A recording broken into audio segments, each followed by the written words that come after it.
And like the from sea to shining sea. All right, they are hot.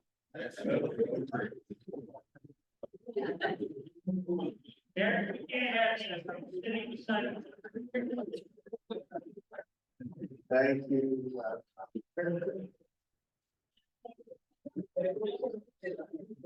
All right.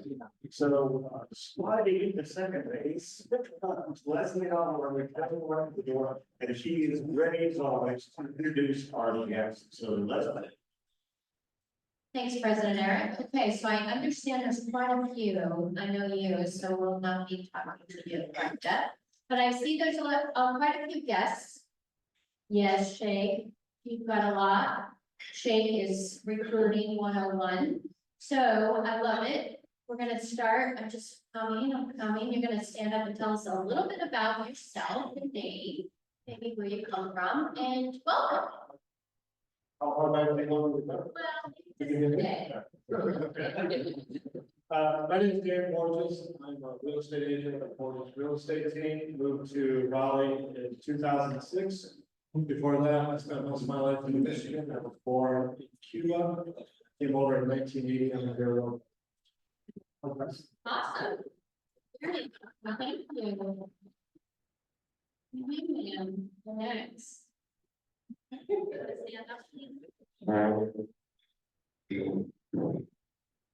Hello, everyone.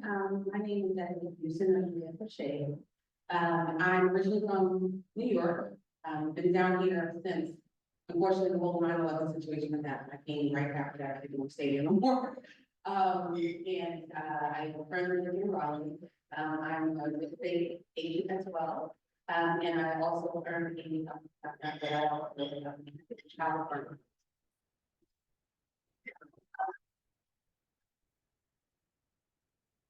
And you, sir, have a name tag on. Would you like to stand up and tell us a little bit about yourself? It's not really optional. So you're gonna have to. Yeah, I'm glad you said that. This is my second visit here. I was here last Monday. So I'm gonna repeat myself, what I said last Monday. My name is Adam. I moved here from New York. I've been here since 2017. Yeah, I spent 40 years in New York, originally from Ghana. So I came to the US in 1981, and I haven't looked back. This is home. And I had about a wonderful group, and the bottom line, you are here to serve, and I want to be part of it. That's what I'm doing. Thank you very much.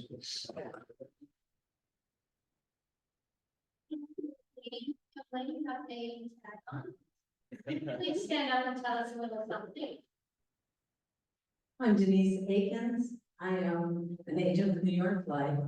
I moved to the Triangle in 2015 from the Charlotte area. But I'm also from Michigan.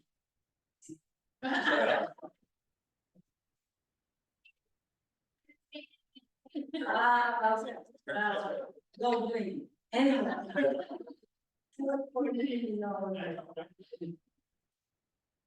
Blue, thank you so much. We're united in one. Okay, anyone else I'm missing? Oh, okay, sorry. Get on it, okay. Oh, yeah, you with us today. Yeah, I was hiding.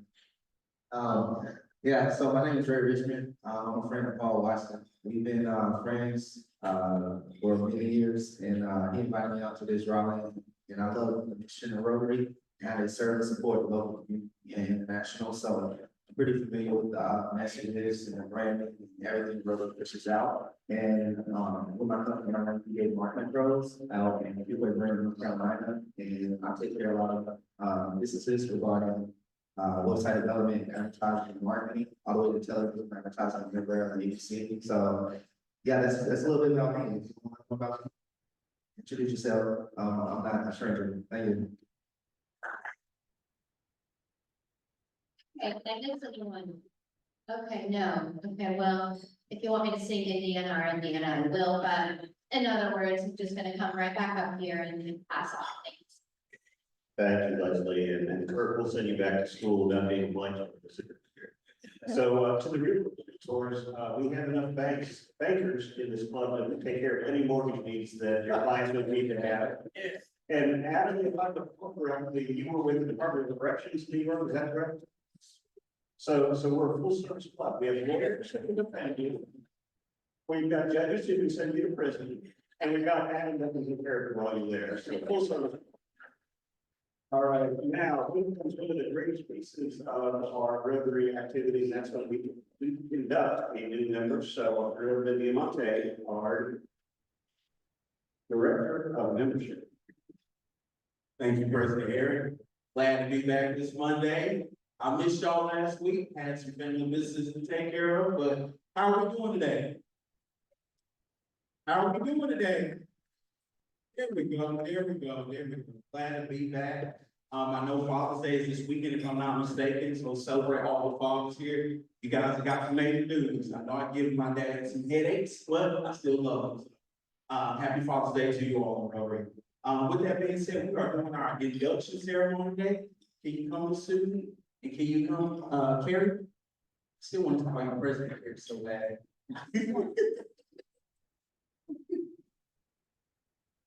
All righty, you guys. So what we have here today is my favorite part of the club. What we do, bringing in a new member. Susie, if you guys don't know who Susie is, Susie Trimble received her bachelor's in arts degree in business administration, at business management from NC State University. Go Pack. Put them up, put them up, put them up, loud and proud. Also, too, Susie started her career working in IT support and human resources such as GKN, Progress Energy, and Exile. However, Susie's new purpose was pulling her back to earn her degree in veterinary medical technology.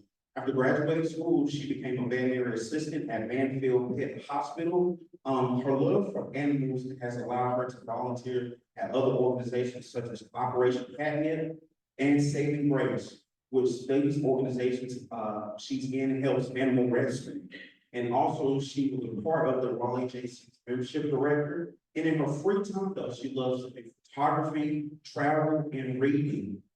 Well, with that briefly said now, Susie, your membership application has been approved and reviewed. Luckily here, Carrie is her sponsor.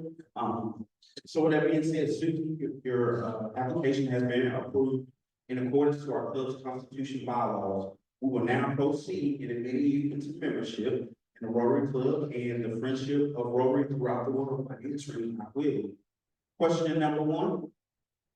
Susie, will you join us as we strive to live a life of service above self? All righty, question number two. Will you join us in our activities for service projects and fundraising activities in support of our community? And question number three, will you join us in supporting Rotary's efforts worldwide, which focuses on these 7 areas: promoting peace, disease prevention, providing clean water sanitation, maternal and child health, a basic education and literacy, economic and community development, and protecting the environment? Right. So, Terry, can you point her please?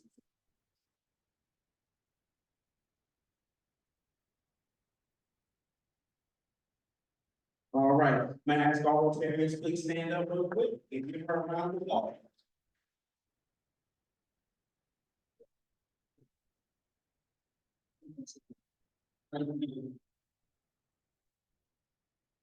Thank you, Lonnie. Thank you very much.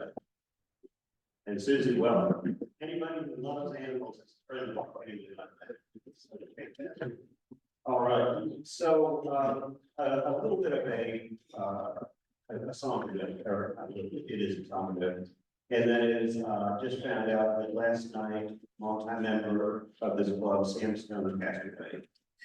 He has had a long period of chronic illness, and he was a very active member of this club. I'm almost 100% sure he was a Paul Harris fellow. We had a chance to do all the research I do remember he used to do the bell ringing, the Salvation Army, he did it with a big whiteboard, stuck names on it, and that was the technology we had back then.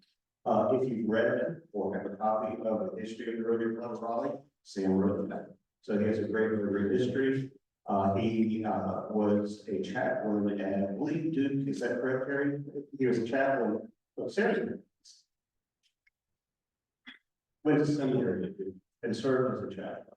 And so we mourn his loss. It's a great loss to this club. His daughter Sarah is here. Thank you for coming. Thank you, here, Sarah. And Terry, Sam's son-in-law is here. This is on the spot. Or do you want to say anything or?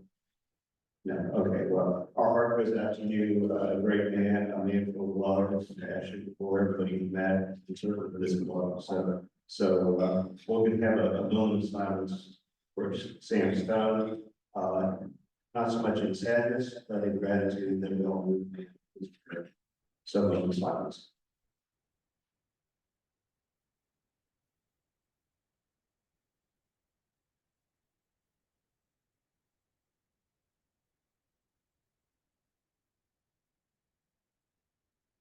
Okay, thank you, and keep Sarah and Terry and the rest of the family in hearts over the next period of time.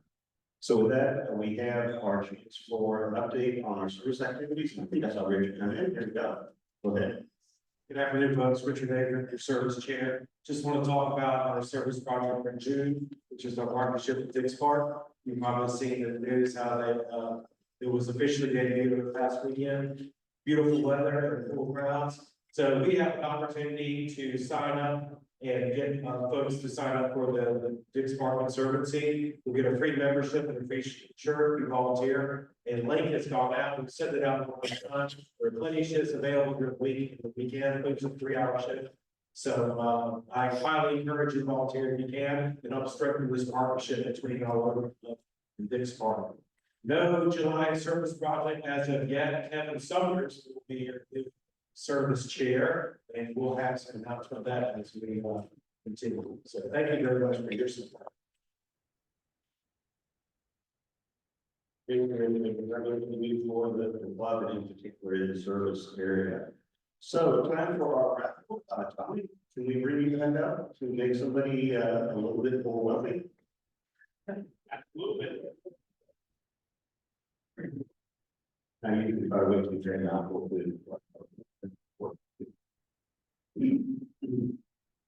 Today's lucky winner, I have to hold on a second, we'll have exact change, but I will bring it down. So if you did buy tickets today, please pull those out. I'm gonna draw a winner right now. I've got 8, 2, 5, 6, 2, 3. Oh. I'll bring you next time. And if you read the fine print on the back of the ticket, it says you will join the club now. All right, thank you very much. So it's time for Happy Dollars. While Charlie's coming up to do that, I want to remind you that on the table is the red bucket for the Dementia Alliance of North Carolina. They help families who are going through a journey with dementia challenges to the family. They offer respite education resources and things like that. If you don't have a dollar to drop or 5 or 10 or 20, whatever, there are these little pieces of paper. I'll show you how to use it. I put mine out. And I jokingly say, write Kirk Warner's name on it and then a dollar amount. But no, put your name on it in a dollar amount and it will be billed to you automatically. So even if you say I'm cash free, that doesn't get you off the hook. So I'm going to go ahead and make my contribution now. And with that, where's Charlie? There he is, Charlie. Happy dollar and let's get it back. All right, thank you. Good one already. Thank you. Yeah. Thank you, President Aaron. Yeah, so, as I mentioned, I'm from Indiana originally. I don't know if anyone's been watching the NBA finals. Indiana is going to get crushed, but I'm happy they made it. So, yay, Pacers. Yes, sir. Continuing athletic thing, the president was watching the Tar Heels, even yesterday, when we kind of bullied. But they had a great season, just missed out on going on the game. Great. Anyone else? Yes, President Carey. All right, switching from the sports theme back to the animal theme. A few weeks ago, Dad did some happy dollars that we no longer have goats. For anybody that was concerned, our animal population has increased though. We've traded 2 goats for 3 sheep, so that's just farming. Hello, thank you, Carey. Anybody else? Robin, in the back. Yes, Robin Benson. Thanks, Charlotte. I know we don't have a meeting next week, and the next week I won't be here because I'll be at the beach with my grandchildren, their spouses, all 4 of my grandchildren. That's worth at least 20, right? Okay. Oh, here. This is for next Saturday, is the 250th anniversary of the birth of the United States Army.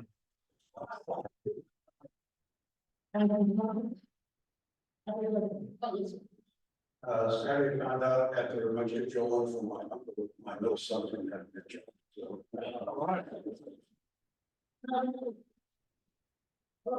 Anybody else? Thank you so much. President here. All right, thank you. I'm glad Kurt mentioned the significant, the training committee for Syria.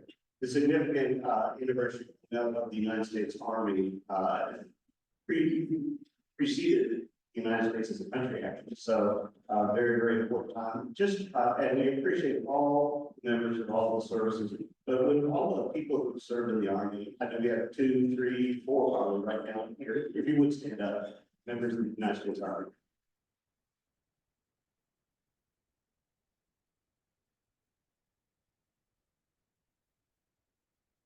Thank you for your service. We had the kind of freedom we do because of folks like yourselves. All right, birthdays and anniversaries. Mike Brennan has a birthday on today. And on the 17th, I really enjoy it.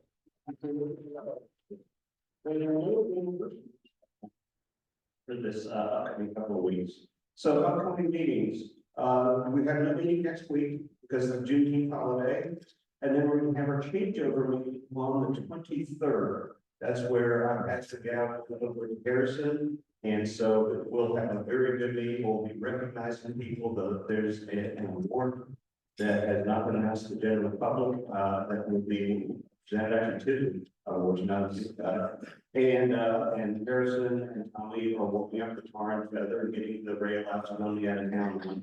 So that will be an exciting event. And then the week after that, it's not on our list just now, but we have no meeting. Please notes and I can see what's over there. So we're going to go ahead and go to our program, National Transportation Safety Board activities and what's going on at this time. And so Paul will be up there in just a minute. We always try to have the most appropriate person to introduce our speaker. And so it's really, that was an easy choice. Gary's going to introduce Paul in just a minute. But I'm tuned in on this. I get on a plane tomorrow and I'm going to go from Raleigh to Charlotte. But this is not one day. This is Raleigh to Charlotte, to Hartford, to Chicago, to Knoxville, to LaGuardia, and back to Raleigh. So I'm paying attention to Paul today. And Paul does give us an unfair advantage. Anytime we're getting on a plane, he tracks it on the system. He gives you a report. You're going to have a few bumps over the Appalachians, and it should be smooth, fair landing. And he follows, I don't know what systems he has, but I landed one time, I forget where it was, but it was a bad landing. As soon as I turned on the phone, it was attachment also. That was bad. So we've got our guardian meeting out for our radio.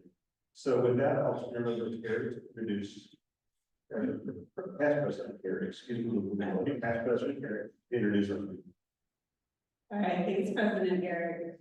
It is an honor to introduce probably the wisest, smartest guy I know, and the most patient guy I know. Wait until the end of this and you'll hear why he's the most patient, one of many reasons. But before all that, let's get through the legalities of his amazing work that he's done over the past 20 years, probably. Yeah, we're getting old. Paul Suffern is a senior meteorologist investigator for the NTSB. He has been with the NTSB, or National Transportation Safety Board, since January 2011, serving in the Office of Aviation Safety. He has served as a meteorologist investigator in more than 1,000 accidents, including Spaceship Two, Asiana Flight 214 in San Francisco, and several hundred general aviation accidents in the United States and around the world. He's also helped in multiple marine accidents, train accidents, and pipeline incidents, as well as some highway accidents. So it's not just aviation, he covers the whole transportation spectrum. Paul holds a BS degree in meteorology and an MS in atmospheric science, both from North Carolina State University, Double Pack. Before serving with the NTSB, he worked as a forecaster for the National Weather Service in Juneau, Alaska, where he lived for 4 years. In addition to all of his amazing work with the NTSB, he also lives on a farm with yours truly, our son Johnny, and our fantastic in-laws. We have a little bit of a farm commune situation going on. We have 2 horses, 100,000 bees, and 3 sheep, a dog, 4 or 5 cats, and I think that's it at the moment. Oh yeah, a lot of chickens, many of which were acquired when he was out on investigations. So at the farm, he's our chief tractor driver, chief manure remediator, just chief all around, move the heavy things guy. Fantastic, wonderful man that does a lot of work and a civil servant through and through. So it's my honor to introduce Paul Suffern, and please join me in welcoming up to the podium.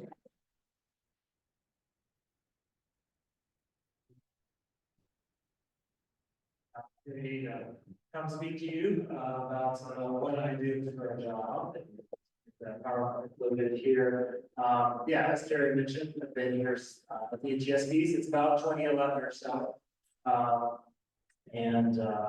Most of us know the NTSB. You've probably seen us in the news, especially in January and February of this year, with the aviation accidents that occurred, unfortunately, in DC and also in Alaska. And I will touch on those. If you have further questions, what I speak on today, I'll definitely be able to answer as much as I can in those. But as Carrie mentioned, not only do we do aviation, but we do a bunch of other modes of transportation as well, including rail, pipeline, highway, and marine. I think last time, probably about 10 years ago, 8 years ago, I gave a talk on the Standys Rose accident and the freezing spray that caused that one. You may have heard of the East Palestine rail accident that occurred there as well. So I helped out a little bit in the drone support that we did for that accident, but that was not a case. But most of us know the NTSB for aviation and what we do there. So something as simple as, 5 miles an hour wind on a hill on the mountains can create issues for a helicopter that's taking a load, and thankfully this is not a fatal accident.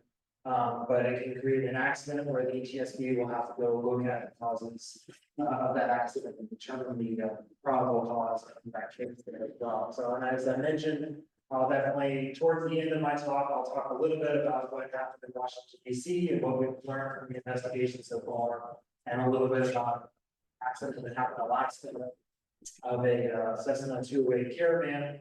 Both of these made the news, obviously, because of the tragedies, but also they unfortunately were the largest aviation accidents we've had in the United States for the civil side since 2009, for the collision that happened in Washington, DC. And then the one in Alaska was the largest fatal accident we had up there since 2013.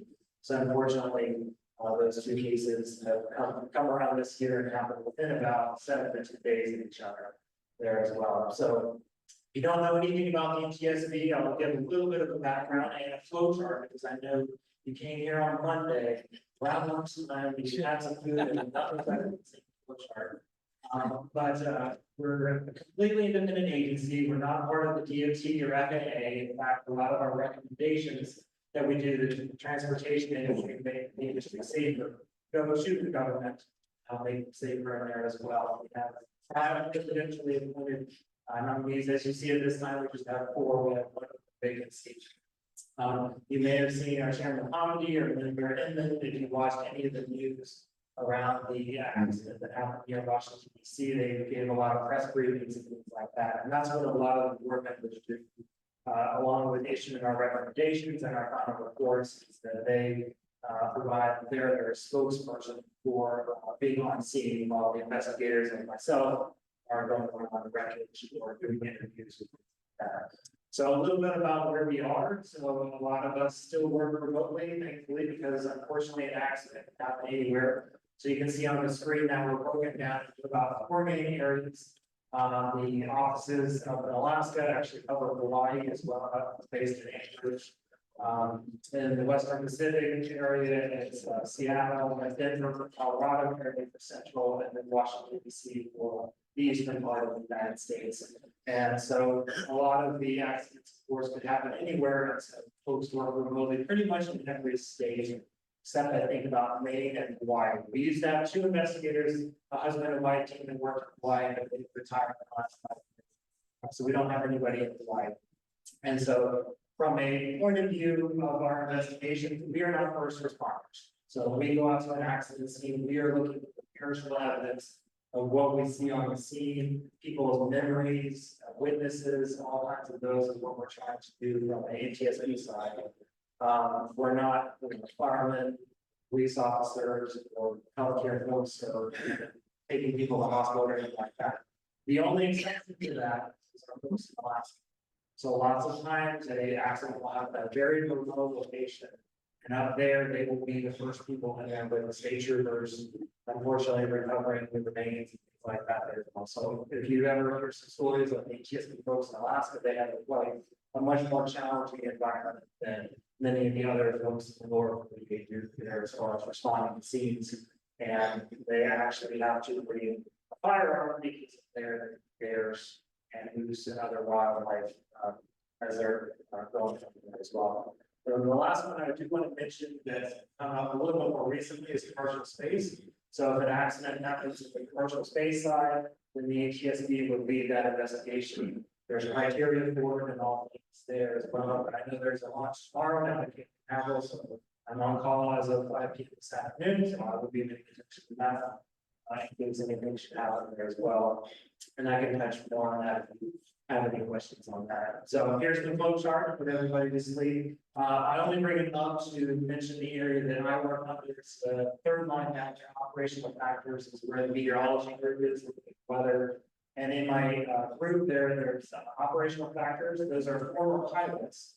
And they look at everything forward of the cockpit front door. So where the switches were, what the pilots were doing, they're the ones who were review the cockpit voice recorder, and all things like that. So when you get on a plane, as you do tomorrow, and you take a right, they look at everything as you turn to the left. And then in my division, there's air traffic controllers as well. So we have 6 investigators there. And from a meteorologist side, I will often support them on investigations. Most of the time, air traffic, I'll go out there as well.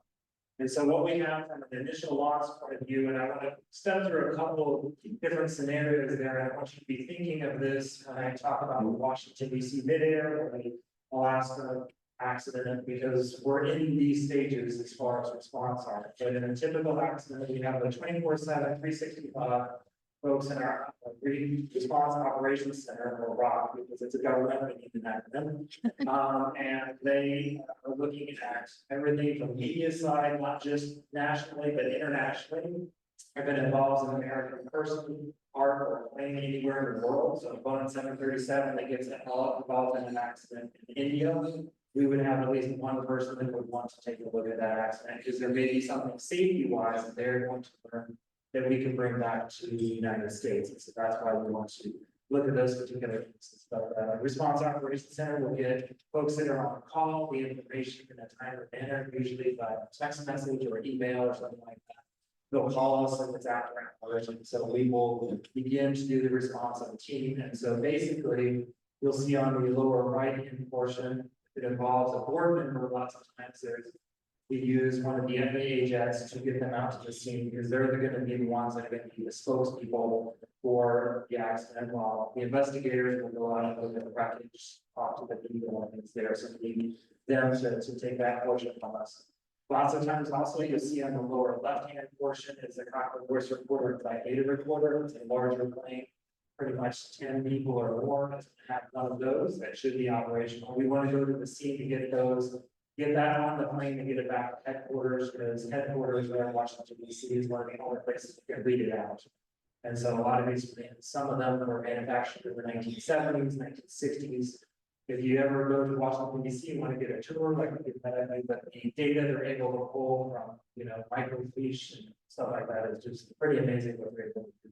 Even if it's smoking or a little bit hot or anything like that, they're still able to get data off of it. And so what we'll do when we get on scene is we'll have an organizational meeting, and when we get there on scene, when the NTSB gets there, we're just there to look for the factual evidence. So we're there to look at maybe the tire marks on the runway, they have 20 feet down the runway, and then they veered off at 50 feet. We're going to take very incredibly measurements of all that kind of stuff, where we're not going to say, well, they landed wrong, it's windy and things like that. That's not anything that we're doing on scene. We're just gathering the actual evidence. A lot of times we're forming groups. And so one of the things I appreciate about NTSB is I don't need to be an expert in everything. So my background is meteorology, but I'm not an expert in all things weather of Alaska or Wyoming or Maine.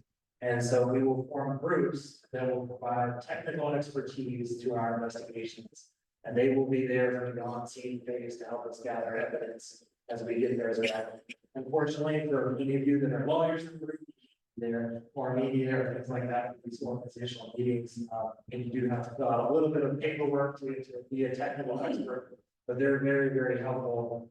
And so a lot of different organizations have been party members for particular groups, and they're organized all kinds of different ways. But when you're part of an NTSB investigation, you can't divulge what you're learning out to the common media or anything like that, otherwise you get in trouble. I'll make stories on that too, if you'd like. But they're there to provide technical expertise to us. Once you're done with the investigation, which usually can be for a year to 2 years, unfortunately, as it takes that long, then you can divulge what you learned. The only exception to that is there's something safety related. So maybe a bolt was not screwed in correctly in the maintenance department at AK Airlines or something like that. You can bring that information back to the maintenance department to make sure that the maintenance crew is doing a good job with the bolts and tightening those and things like that. So we will pass on the information. So here's the government needs one, things like that. It's CFR, and I forget the acronym that goes with that, but it just basically is a form that talks about you won't divulge any other information from the investigation outside of the organization. And so what we have is you'll have two different kinds of groups. You can be a group member on the meteorology group, helping me out with the technical expertise of the weather in Colorado or something like that. Lots of times we'll have an organization that will have multiple different people helping out in different groups. But that will have a party coordinator. Now, I'm not picking on any one company, but there are good companies. Use as an example, Boeing, for example. So Boeing is a manufacturer of the 737. They're going to have someone on the maintenance team, someone on the pilot team, someone on the records team, someone on the avionics team. So Boeing will have one coordinator, but they will have maybe 6 different employees that will be group members in each one of those as they're looking for technical expertise. Sometimes, occasionally, we will have people that will kind of come and say, I'm going to be a technical expert on the air traffic group. They have zero background in air traffic. They just want you to sit. Delta Airlines just wants one person to be on that group, and that's when we say no, unfortunately. And a nice government email that you can't be part of our particular group. So you do have to have technical expertise. So keep all of this in mind as I go through several accidents. The first one is from 2019. Thankfully, was not a fatal accident. Unfortunately, a couple of animals in the cargo did not make it. But this one, this 737 was taking off the Cuban area, coming out to Jacksonville, the military base there was contracted for military, and going up into the Jacksonville area. So the wonderful government teams of the 1960s and 70s down there at the bottom is a typical weather station record of what happens, and it can provide weather at any one point in time. You can see weather equipment. There's this weather equipment in Raleigh, Rotary, There's also like Sanford or Lewisburg, there's that. But it was made in the 1960s and 70s, and so you need to go to NC State to learn all the gibberish of what that exactly. So I won't quiz you on that. I do have a pop quiz later, frankly. So just be ready. So this is a satellite image of what the weather that was going on at the time. It's infrared. This accident happened at night after sunset. And so what you're looking at, the reds and the yellows are high clouds. So usually about 30 to 40,000 feet. They're building, they're bubbling. You can think about bubbling as you're bubbling water on the stove to put spaghetti or something like that. It's basically what the atmosphere is doing. And we'll probably do later on this afternoon. And the little dots are lightning, which you'll see there. So the next image is a little bit easier to see. The pink line is the flight track of the 737 as it was coming in. The near the end of the pink is where the accident happened, and you can see this is a weather radar animation. See a thunderstorm that formed over the field and slowly goes eastward. From the pink line, you can see that they originally were going to come around to the airport from the east side. But as things do when thunderstorms are over airports or over your house, the wind can be very gusty in lots of different directions. And so that's what's happened on this day. They were coming in from the east and going to land that way, and the wind shifted around. And so it's more favorable if you're an airplane, you want to land into the wind, because as you go slower into more maneuverability, you're doing that. And so they were coming around, as I said, the wind shifted to the east. And so they were coming around to the west, well, right when that happened, the wind shifted back around to the west. So they landed with a tail wind of between 10 and 15 knots with a pretty heavy airplane. And guess what? The runway was also wet. So that's all. So here's a basic diagram from the airport here. And then the big red star is where the accident happened. It went off the end of the runway there. And again, thankfully, everybody ended up being okay. People side. But from what I was discussing earlier, where we were the groups and the party members is where that yellow dot is a big hangar. I'm sure later on what that looks like. From the meteorology side, I spent most of my time in the air traffic control tower, and there were also weather observers that were there. So I was interviewing them because I actually witnessed the 737 going down. So I had to interview them. I also had to look at the weather equipment. So I have some pictures of that there as well. And then we have the really smart people at the NTSB or research and engineering folks. These are the people that look at the cockpit voice recorder and my data recorder. They're the ones who went out there and took a little wheel to determine the coefficient of friction on the runway when it was dry. And so I was supporting them, and we just so happened to have a thunderstorm go over the field. So to keep them from getting hit by lightning, you don't want the TSD person gets hit by lightning while trying to do the test in the news. So that was part of the job. So even though I was there to look at the weather observers, there's lots of different components that from the weather side support. So the same thing applies to this Washington DC accident or the Alaska accident as well.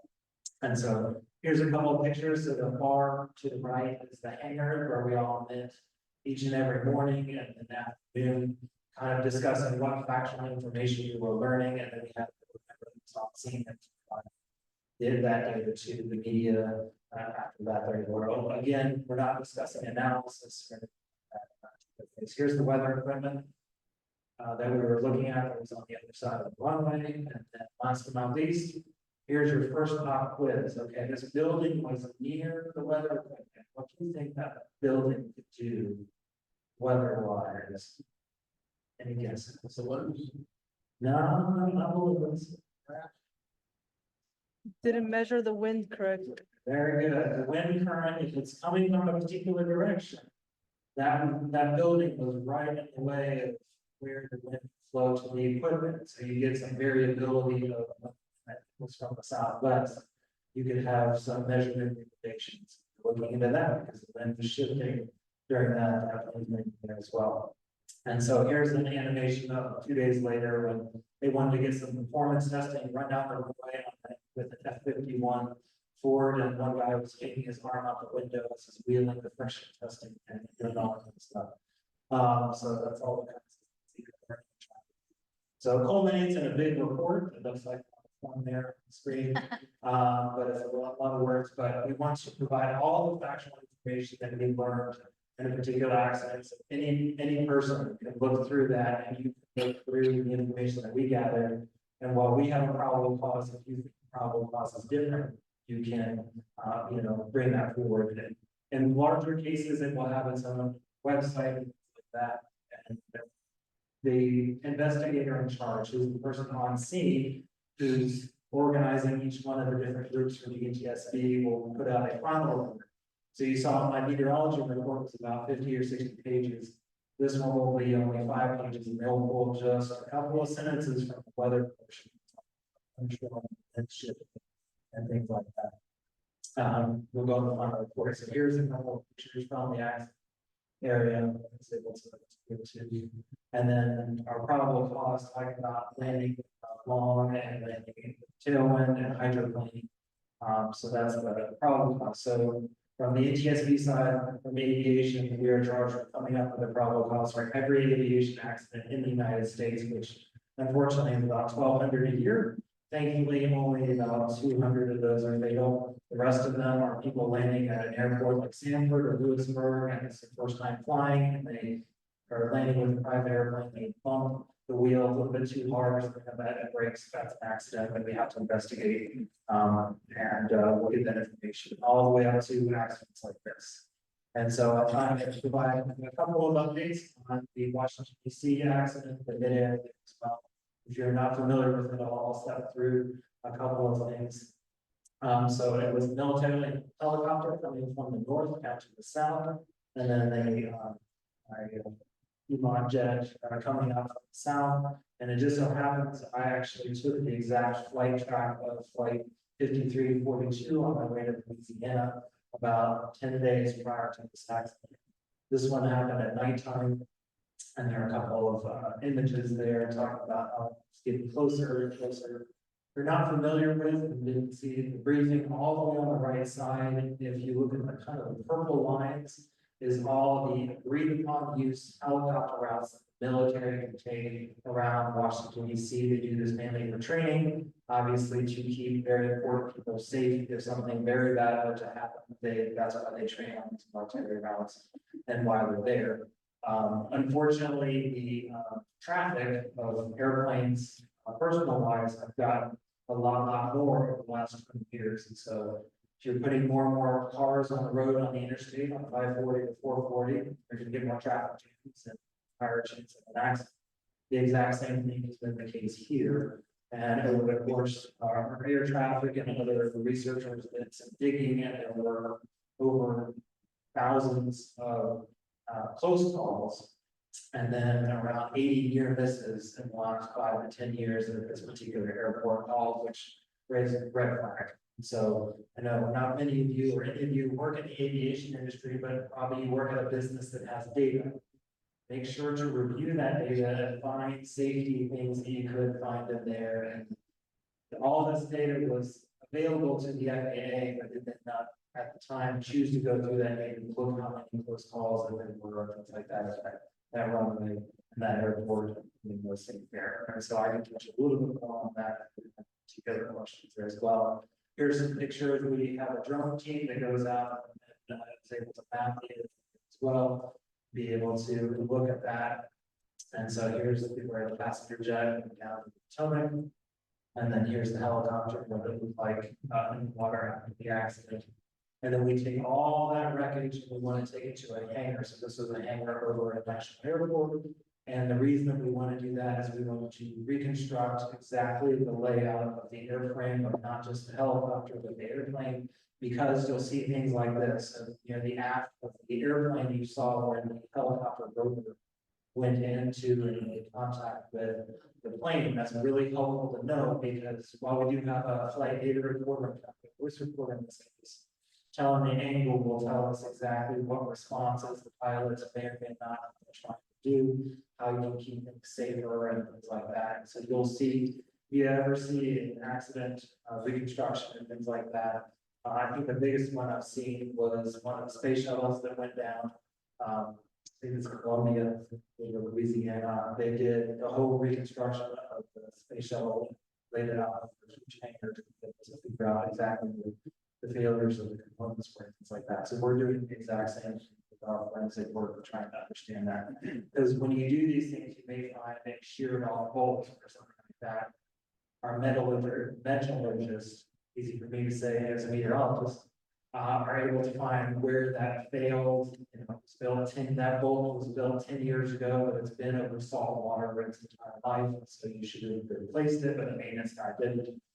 They're able to find out really, really amazing things through microscopes there as well. So here's the flight data recorder in this case, even though they're called black boxes, they're orange. And this is them unscrewing that and pulling out the data to be able to review there as well. So just a quick overview, we had daily updates when we were there. We issued safety recommendations, urgent ones to go with our preliminary report that we issued in the middle of March. That was for the MA to close those helicopter routes because they're not, even if you looked at that, didn't capture that image, but even on a safe day, there was only about 100 feet or 150 feet of where if they were operating safely, the helicopter all along that path correctly, and a plane coming in.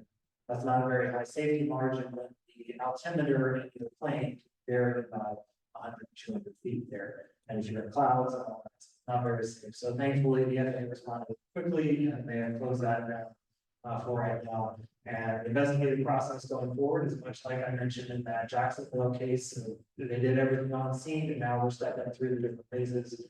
I can let you know that there should be another update probably in July. So pay attention to that. There's a website right here if you want more information on this particular case, and I can provide that info for you as well. And then the next one I wanted to touch on briefly, at a time, was this Cessna 208. I was not the meteorologist on the Washington DC case, but I am the meteorologist on the Cessna 208 case. This is what the plane looks like normally, and it is the workhorse for Alaska. So if you're flying anywhere remotely in Alaska, you're probably fly on the Cessna 208. It flies all the male people around. If you're a high school basketball team going to another village where the basketball is, you're going to take one of these types of planes. And so it can fit anywhere from about 8 to 10 feet or so, depending on the temperature. So if you're not familiar with Alaska, this accident happened all the way on the western side that was on its way back to Nome from a village called Unit, which is the northern sound area. It's all the way on the eastern side there. And so I was able to go up there. Another pop quiz, I forgot I had 3 pop quizzes. Here's a weather satellite image the day after the accident. I know it's not animated. Is there anything you'd want to look at that weather satellite image for to find it? Second one. Those dark It's happened spots, in February. dark spots, are they snow clouds? Snow and sea ice. So we're looking for sea ice. Thankfully, this the red color is very permanent sea ice stuck to the shore for the most part. And I was able to fly across, going into Nome, I was doing most of the interviews, and so here are a couple of pictures of what that looks like. You can see not all the way up to the shore, and this part of the might sound out. So here's a little bit closer to the shore. And this last picture is from shore, you can see it was mostly frozen all the way out there. But thankfully, the plane did fall on sea ice, because otherwise it would have gone to the bottom. That sound, we found the wreckage for quite a while. To be able to look into certain things there. So we came up with a preliminary report that's come out so far on this accident, and unfortunately it took off overweight. And it also did have icing on it when after the accident happened, both of which are not good for airplanes to be able to stay aloft as well. And so there will be more information coming out of that particular website there as well. And last but not least, you may have heard of the explosive decompression of the door in the 737 after it took off from Portland, Oregon, over a year, probably close to 2 years ago. We'll be having a board meeting on that. That's where we get together and lay out the step sequence of the entire accident and recommendations to make it safer. And I think that will be on June 24th. If any of you are watching, see we have a big theater like system. Anybody in the general public can go down there as well. But it will also be streaming live that Tuesday around 9:30 or so. So if you want to watch that, especially the first 15 to 30 minutes, they're going to outline exactly the accident sequence with some really good PowerPoints or animation. So I highly recommend that. And last but not least, running out of time. save some time for questions. We do have a dashboard, so if you're familiar with a smaller accident anywhere in the US. You go to like that site, so you may be familiar with an accident that happened in Lewisburg or Chatham County or something like that. You can go to the dashboard and look at all the data that you want, and I can help and answer any questions there. But I do want to save you some time for some questions. Thank you.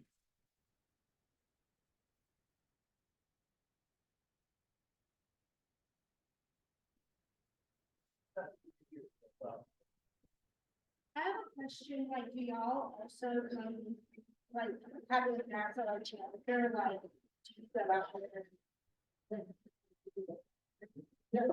So the question was on, do we do looking at Challenger and others in space? Yes, absolutely. So what we do every civil aviation accident, if it's a military accident or a space accident that's not commercial, we will provide our support if they want and request it.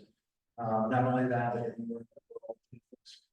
as well. So we will provide our expertise.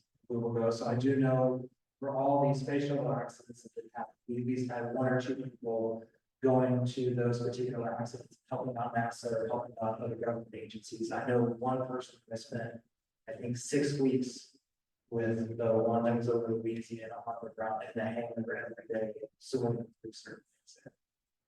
Yes, sir. What other school?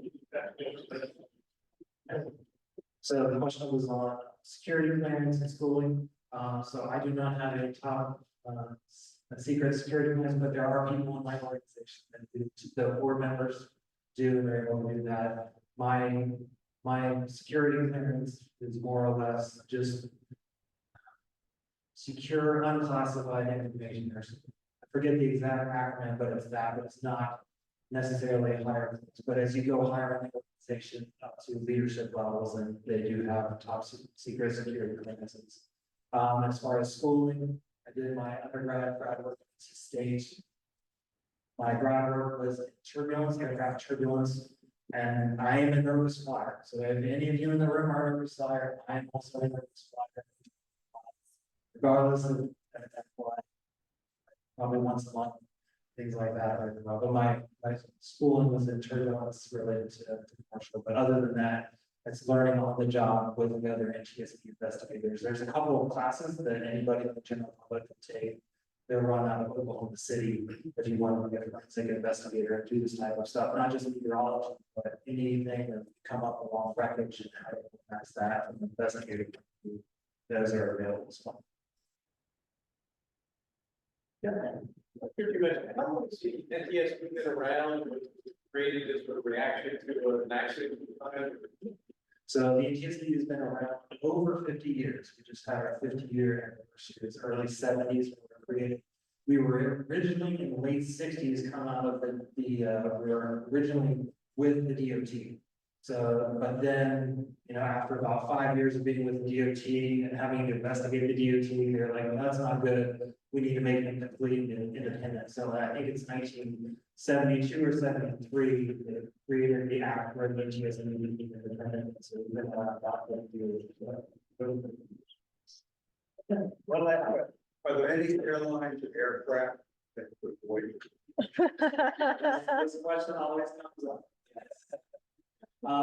So in my experience, I will not fly on a Russian airline or Chinese airline, not because I don't think that it could be safe. There's no safety record. So I have we don't know any other data.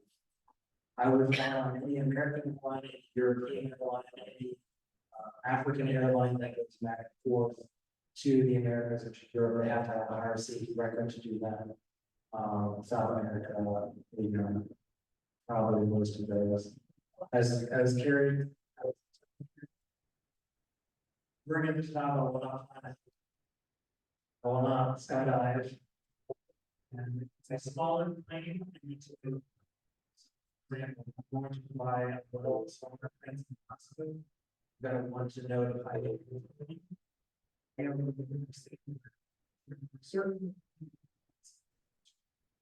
They make money by flying. And so there are certain, not all companies have the possibility, but there are certain companies They only make money as a cost of flying. Thank you, Paul. Thank you very much. A great program, and it's interesting after the DC crash, regardless of their political leanings or anything else. When you heard people interview, they said the National Transportation Safety Board is the most accurate, rigorous, honest group of people and professionals that are in DC. So that's wonderful. We have for you as a speaker, a Rotary Club of Raleigh coffee mug for those late nights looking at data or those long board meetings. It's not that big of a, I don't care if they do these in your garage, in your area, President, but we want you to have those. And let's thank all of them.